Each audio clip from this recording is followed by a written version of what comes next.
selamat datang lagi di Apoteker Rai. Udah lama ya aku nggak upload video, dan memang kemarin aku habis aja hamil dan sudah melahirkan. Dan kali ini aku mau ngebahas tentang pengalaman aku dalam melahirkan menggunakan metode tiup-tiup. Nah, teman-teman sini mungkin udah sering dengar ya metode tiup-tiup ini yang terkenal banget dengan minim rasa sakit, kemudian juga minim trauma, minim tidak ada jahitan seperti itu, persalinan nyaman, tenang. Nah, aku sendiri sudah mengalami itu, dan ya beberapa hal yang terkenal tadi juga aku alami ya. Jadi persalinannya juga memang lebih nyaman dan tenang, tidak seperti yang digambarkan di film-film gitu ya, melahirkan dengan teriak-teriak, histeris dan sebagainya. Scary. Tapi dengan metode tiup ini lebih tenang dan nyaman. Hanya saja kalau untuk rasa sakit sih tetap merasakan ya, rasa sakit itu pasti ada gitu. Tapi dalam proses persalinannya lebih terasa lebih tenang lah, seperti itu. Nah, aku sendiri melahirkan menggunakan metode tiup-tiup ini itu dilakukan di bidan yang memang sudah berpengalaman ya menggunakan metode tiup-tiup ini, yaitu bidan Marlina. Bidan Marlina ini dia berpraktek hanya satu ya, tidak ada cabangnya. Saat ini sih belum ada cabangnya, hanya ada di Bandar Lampung.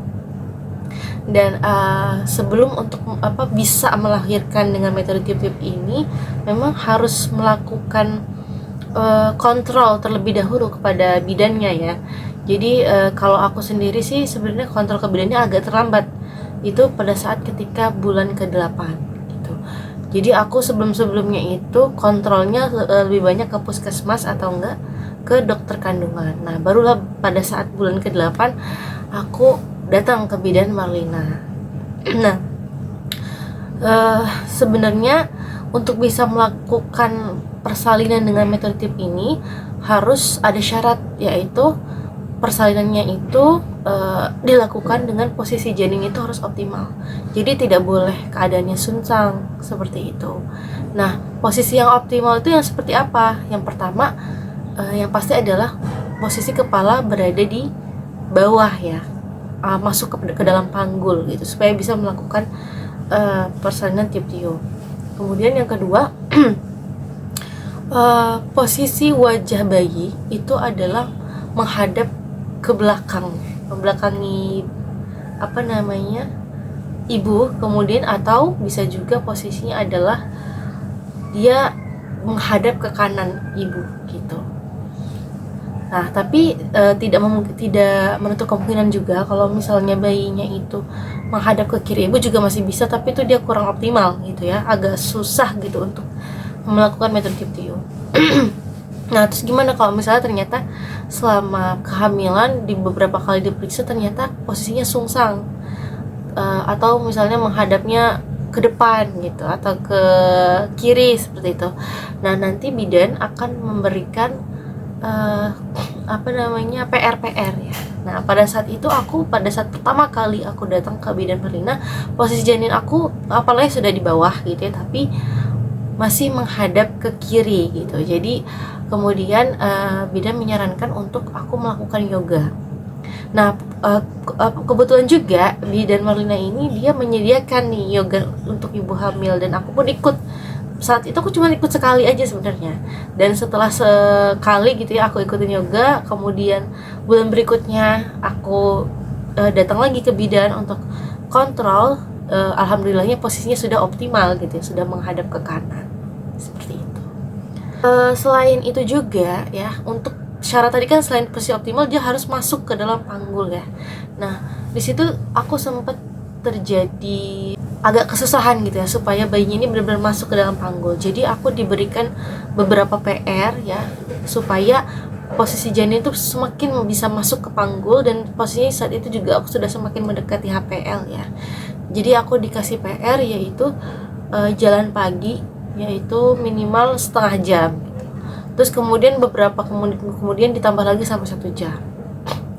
Kemudian selain jalan pagi harus rutin setiap hari, wajib banget. Aku juga harus melakukan squat ya, berdiri jongkok itu pertama kali kasih PR 100 gitu.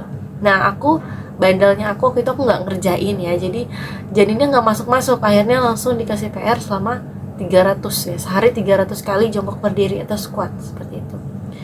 Jadi memang sebenarnya beda-beda ya tiap orang PR-nya gitu. Kalau misalnya ada yang mungkin sungsang gitu ya, mungkin lebih ditekankan kepada yoga, ada yang lebih ke arah posisi janin, mungkin lebih ditekankan pada squat gitu.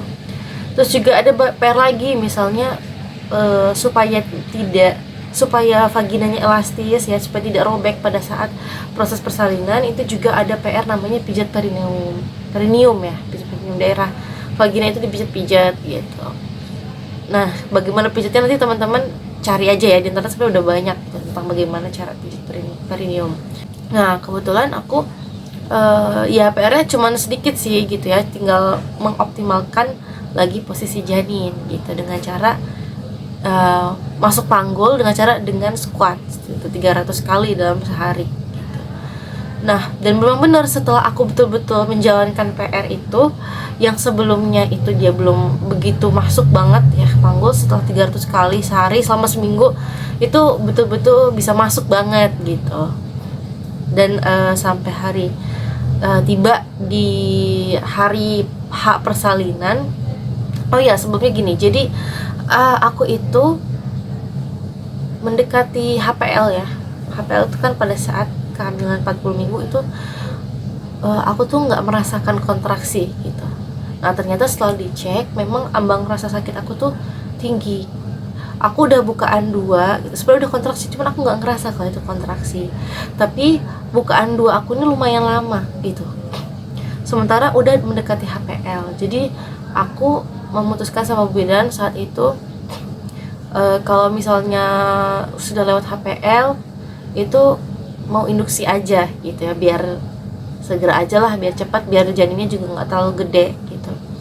Terus pas banget 1 hari sebelum ditentukannya kita mau induksi, ternyata aku sudah rembes duluan ininya, ketubannya.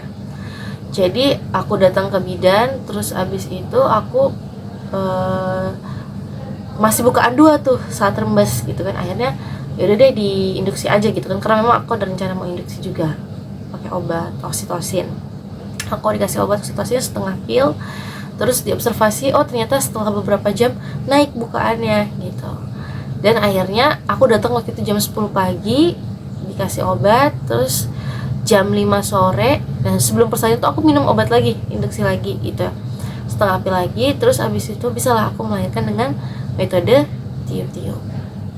Nah cuman kebetulan ternyata bayiku ini ketika proses persalinan itu dia posisinya itu gini, kayak Superman gitu. Nah, karena seperti Superman itu berarti kan otomatis kan lebarnya tuh makin gede gitu ya. Pada saat keluar itu akhirnya vagina aku robek gitu ya. Dan aku membutuhkan jahitan 5 jahitan dalam, 5 jahitan luar gitu. Tapi aku ngerasa nggak ada masalah sih meskipun dijahit juga. Lagian gak cuma seminggu atau 2 minggu gitu udah mulai hilang banget kok rasa sakit jahitannya gitu. Dan rasa itu kayak lega banget sih setelah proses persalinan. Dan memang pada saat metode tiup itu kan dengan menggunakan teknik nafas ya. Ketika aku menggunakan metode tiup-tiup itu, aku lebih ke arah kayak mengalihkan rasa sakitku dengan konsentrasi kepada teknik nafas tersebut. Dan sebenarnya pada saat proses persalinan juga nggak yang kayak menguras tenaga banget. Ya menguras tenaga sih, cuman karena dia ada tekniknya ya gitu ya. Pada saat belum tidak kontraksi banget itu kita suruh istirahat. Kemudian ketika mulai gitu ya bayi mengajak gitu kayak mau keluar, kemudian kita melakukan nafas yang mengembang kempiskan perut itu gitu. Jadi secara overall aku kayak puas banget ya melaksanakan proses persalinan dengan metode tiup-tiup. Ya lebih nyaman, lebih tenang, dan nggak semengerikan seperti yang ada di televisi gitu. Dan oh ya, aku ini juga adalah pertama kali ya, anak pertama gitu hamil. Jadi seperti itu dulu ya pengalaman aku melahirkan dengan metode tiup-tiup bidan. Dan ini pengalaman aku sendiri yang menjalani, aku nggak bohong, dan emang lebih nyaman. Dan kalau misal seandainya nanti aku hamil lagi, aku pasti mau menggunakan metode YouTube ini lagi. Semoga bermanfaat ya informasinya, dan bye bye.